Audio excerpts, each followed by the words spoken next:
So here it is. This is a 1960 something Travelall that I just picked up for a ridiculously low price. It's a barn door model, which is really cool. It's pretty rare from what I understand. Usually they have the tailgate. This one is not closing all the way, but I'll see if I can fix that later.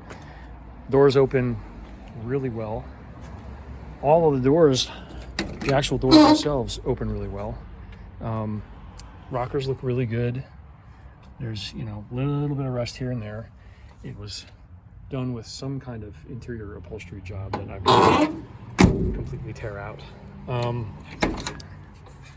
There is rust under the floorboards because they put mats down, so I got to pull those out after I turn this off and dry everything out as much as I can. I'm gonna have to source a bunch of new parts, obviously, but it's funny, there's like good stuff and bad stuff. Like the dash pad is perfect. The steering wheel is crap.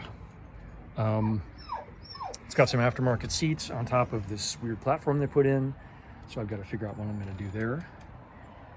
It is a 4-speed. It's a stick, 3 pedals. That's the only way I roll.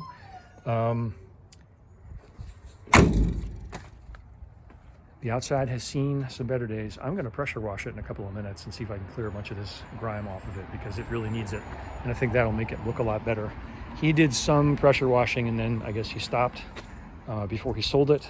So parts of it look better than others. This side looks much better than the other side does. That's a bummer. When I saw the listing, he didn't have a picture of this back window, and I didn't see that this one was broken.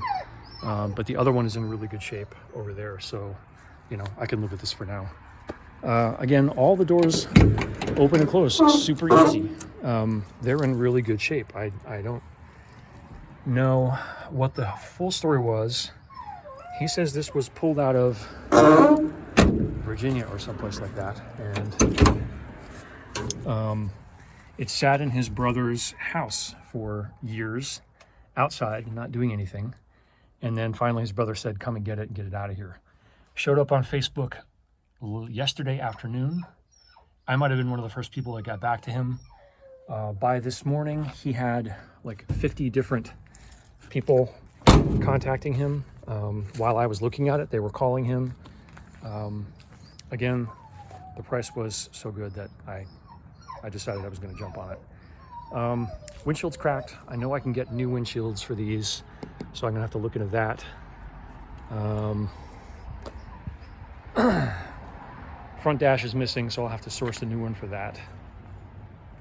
This is a, let's see if we can get this open.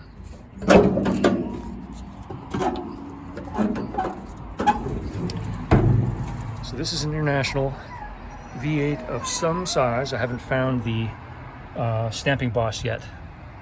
So it could be a 304, it could be a 345, I don't know yet. It turns over.